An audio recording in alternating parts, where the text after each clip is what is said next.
as you can tell, it is several hours later as I've had to adjust lighting, and it took me a while to get to this point, and also I've changed my shirt because I did laundry and I just came back from walking my roommate's dog, and I was just like, I get sweaty when you walk a dog. I don't know about anyone else, but I just get sweaty from it. Ugh, hate it. Can't wait till my roommate's back. Like I said before, I'm fine with dogs. I don't really care as much for them as I do cats. I'm a cat person through and through. And I don't mind dogs, I just don't want to take care of one. But I did say yes to my roommate, so I kind of put myself in this position. Because it would be rude if I had said no and I would have been home. Anyways.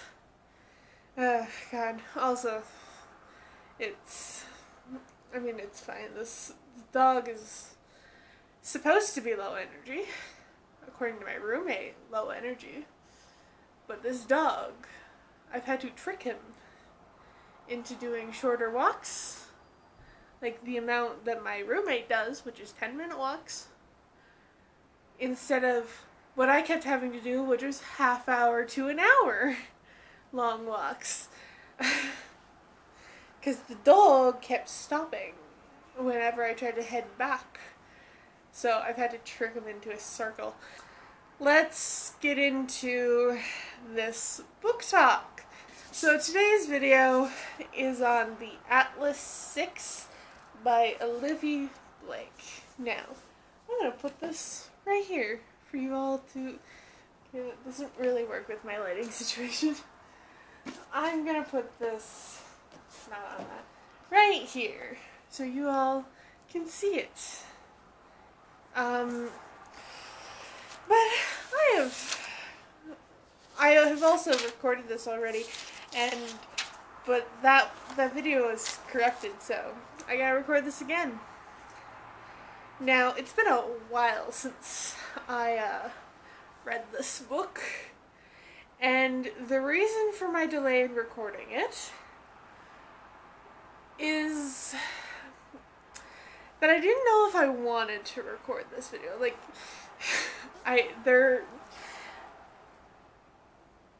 I read this book not from the hype. I didn't even register there was hype around it. And so I just read it because my chapters account kept recommending it to me, and I was like, you know what, fine. I read the description, I was like, oh, that sounds interesting. So, the concept of this book, interesting. The execution is where it kind of failed for me. Now, before all of you Atlas 6 lovers come down on me, I'm gonna just say this. I personally, the reason I don't read a lot of adult books is because I don't want a lot of sex and lust, because that's really all this is. These are lusty 20-something-year-olds. That's all they are. And almost none of them are likable. Even the two that I find decently likable aren't that likable. Now, if out of your main cast, and there's quite a bit of them, out of your main cast, if there are only one, possibly, if we blur the lines a little, possibly two that you actually enjoy out of 6, that's not a great ratio, and I get it. One of them, Callum, was written to basically be hated, but I don't like Parisa, I don't really care for Tristan, I don't care for Raina. Raina is a little bit interesting with her powers, though. Nico, blurs the lines a little. And Libby also blurs those lines a little. Like, it doesn't have... None of these characters really have redeeming qualities, and really only one of them has any moral ground, and that is Libby. But even that is skewed in the end, which, honestly, it doesn't make sense with how this book is. Now, I'm aware this was a republication because it was self-published, and then it was taken on by an actual publisher later, and so the second book is gonna come out, I don't know when, but soon. But here's the thing. This whole video is gonna be a rant. It's gonna be a very long rant that I have to edit down. So what you are seeing is only gonna be half of the rant. But, like, the concept of this book, of having a secret society based around the Alexandrian library, is awesome. That's such a great concept. How this was executed was awful, and first things first, I know this is supposed to be like new adult era kind of stuff, because all of your characters are in their 20s. So,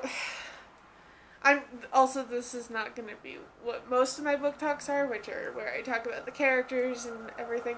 No, I'm just going to complain in this book talk, because I'm honestly not sure if I'm going to get the second book.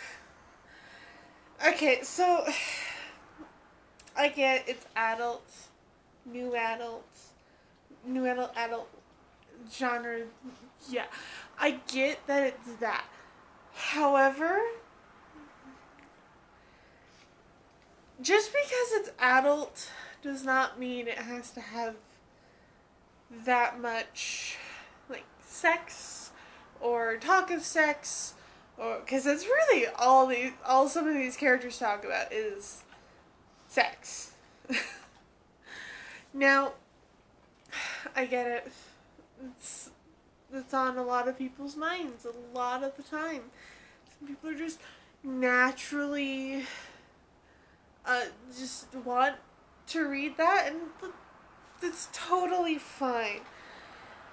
But as someone who doesn't find that very entertaining, it's a bore. It's kind of just, it gets boring after a while, and I swear 80% of this book is characters having a lot of lust. Just constant lust. It's everywhere. Every single character has lust. And, like, yeah, sure, there's the whole, like, polyamory. I think that's in there. There's, like, some LGBTQ representation in the fact that girls are sleeping with girls, guys. It really doesn't matter to a lot of them. There's, like, a threesome at some point. But, and I have no problem with that. I don't. But as someone who is not looking to have a book that is 80% sexual thoughts, or sex, period, or just lust, I just don't care for it. And maybe that's where this book is hitting it wrong for me, because I know a lot of people do enjoy this book, and frankly, I'm going to join the group of people that don't particularly like this book. And I've done, after I read this book, I was looking into some booktube videos about it, and a lot of people find that the lust and the sexual content is just too much in your face, and it is. It's a lot. Like, way too much. I just, no. Um, and like,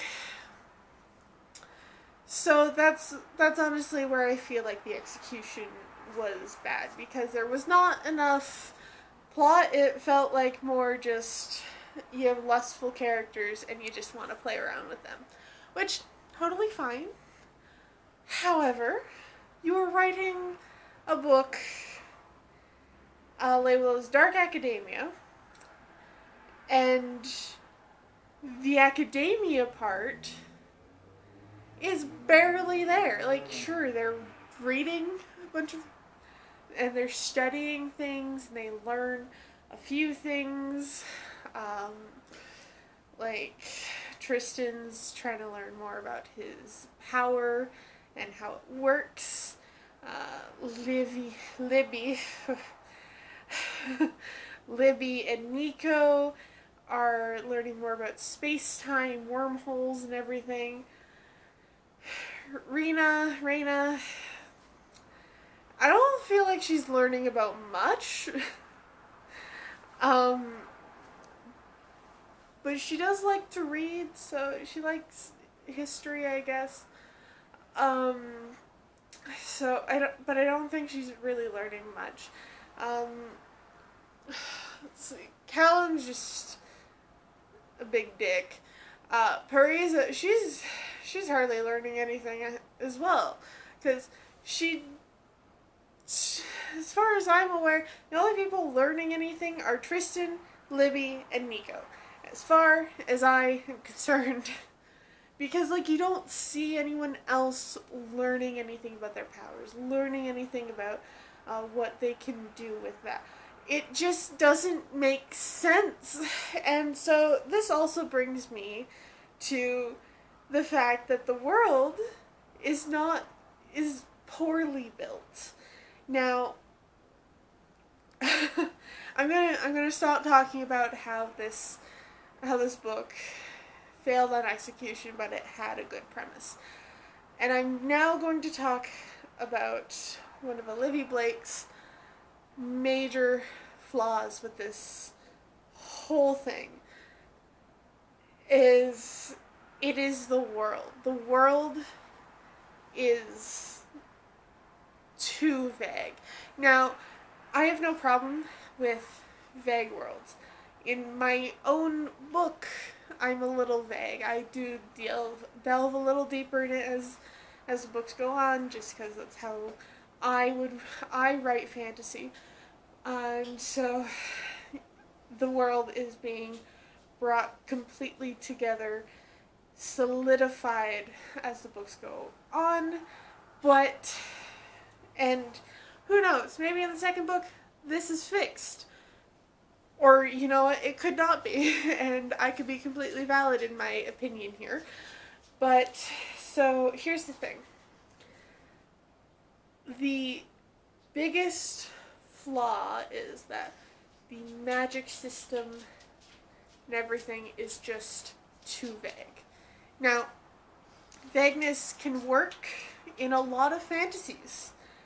It doesn't have to, like, everything can be really vague, especially when it takes place in, like, the real world, which a lot of this does. However, it's like a hidden world. It's both hidden and not hidden from non-magical people. It makes no sense, because there's these magical universities, but then also, like, people hardly interact with those that are non-magical, and people with a low ability are looked down upon. It makes no sense, because also there's things like mermaids and a bunch of other magical creatures. We've got Gideon, who is a mishmash. His father and his mother's a mermaid, I think. His father is something completely different. And Gideon did not have much of a chance. What are you doing? This dog is being very distracting. Where was I? Oh, right. um, everything just, like, he had a very small percent chance of appearing human, which he does. He's got, like, chronic narcolepsy because of it, and he can walk through dreams, because dream walking is also a thing. And that was just, like, loosely brought on us. Shapeshifters are a thing, and it's just, it's not explained very well. That's my issue, is there's all of these, like, cool small elements, like, brought together, but, like, they're woven in such a way that it will fall apart easy. It falls apart very easy because you don't understand most things that go on in this world. You don't even understand the different kinds of like, every different kind of magic, which I feel like is something that you need to list off when you start out. Because, frankly, I didn't really list, I didn't really do types of, like, in my book, I don't have types of magic. I have, magic can do all kinds of things. It just takes certain shapes, and the user has to work around those shapes, and if it's a soft shape, like a rose petal, it can be a little harder to make it more offensive and harsh and a little more sparky. But if it's lightning, then it's harder to make it soft and caressing for healing magic. It's a lot, it's very different. But this, we don't really get a lot in terms of classifying magic. So you have your shapeshifter. You have a dreamwalker, which is not really given a class. Gideon isn't even given a species. You've got physicists, who I guess do physical magics. You've got illusionists, and there's different branches of illusionists, because Callum, who is an empath, magical empath, he's considered an illusionist. Then you've got also Tristan, who's considered an illusionist, which is probably false, and he's really just he can be a time traveler like Ezra is, but like he's deemed as an illusionist because he can see through illusions. And then there's telepathy and naturalists, but that's all we know. And we don't even really know how Gideon's mother's powers work as a mermaid. Like, it's, none of it's explained. None of it. And, like, vague magic can work in a concept like this. It can. But vague magic, all magic still needs to be explained slightly. Like, how many magic systems there are. Like, how many, what are the different sectors everything is divided on. That is a very crucial thing that you should be including. It makes no sense at all. It's honestly awful. I hate it. This book has caused me a tremendous headache. It doesn't look like it's gonna get better anytime soon, at least in the terms of this book. So, yeah. I don't know if I'm gonna read the second book. I really don't. The only character that's really interesting is Ezra. and that's just because of his past. Dropping that bomb on me was actually making it interesting. So, yeah. And how he plans to keep Libby, like, imprisoned in space and time. I probably said everything I have to say on this matter. On the matter of this book. So, yeah, I don't need this video being longer than it is. Honestly, I don't. So, yeah, this was just a big rant video because I feel like this book is being hyped up too much, and I'm here to give my honest opinion about what I actually feel about certain books, and this is one of the ones I'm not a huge fan of. It's pretty. I'm not going to lie to you about that. It's pretty. I love the illustrations in it. But the story,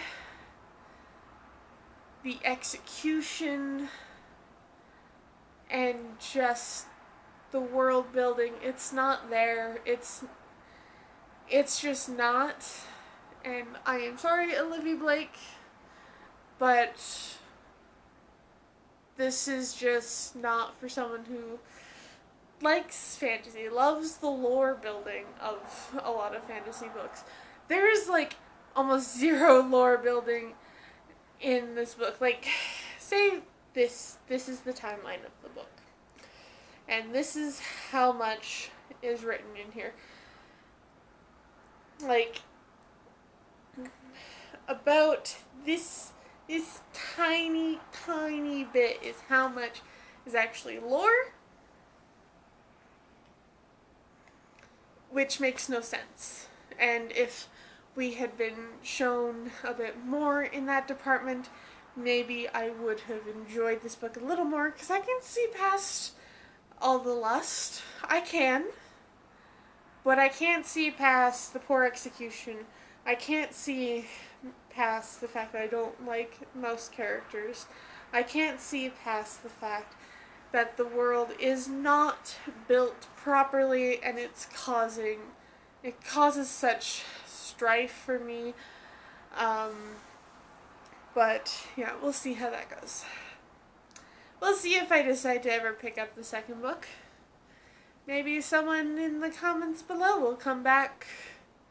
Maybe someone who watches this video will watch it when the second book is out, and then they read the second book, and they can tell me whether or not to continue on to the second book, or just to leave this alone, because yeah, I don't know if I'm gonna read Atlas's Paradox. The whole thing just doesn't sit with me. So yeah, that is it for this video. Yeah, that's it for this video. If you enjoyed it, give it a like. If you want to see more content from me, hit that subscribe button and ring that notification bell so you get notified when I post a new video. And buy my book. Links are in the description. I will see you all in the next video.